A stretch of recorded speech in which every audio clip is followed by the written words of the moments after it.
Police say a man tried to rob a bar in Northeast Portland and took a woman hostage before leading officers on a chase. Fox 12's Amel El has been tracking the developments all day and knew at noon she just spoke with a woman who was held hostage. Amel, she had a pretty terrifying experience, we understand. She did, and as you can imagine, this was a very traumatic event for her to experience, and just listening to her story today, we can really only try to imagine the emotions she is going through right now. She did not want to go on camera, as you can imagine, but here is some of what she told us today. She told me that she was here at this bar in Northeast Portland last night. She said she comes here regularly, and she's actually a travel nurse that is only in Portland temporarily, but she comes here often because she made friends with the owner. She was actually here last night using his computer to try and get homework done. She says when it was time to leave, she walked out of the bar, and that is when she first came in contact with the suspect. She says he pushed her back into the bar and then attempted to rob the business at gunpoint.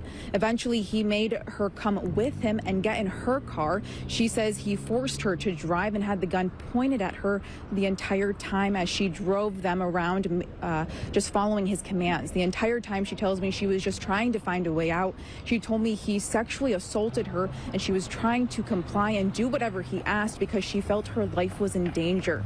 She says she was hoping he would make a mistake somehow so that she could get away, and luckily, she says he did. They eventually stopped at a 7-Eleven in Gresham, and when they went in to buy something, he realized he forgot his wallet in the car. She convinced him she would save their spot in line so he could get his wallet. She says he followed through with her suggestion, and that's when she asked the cashier to help her and call 911.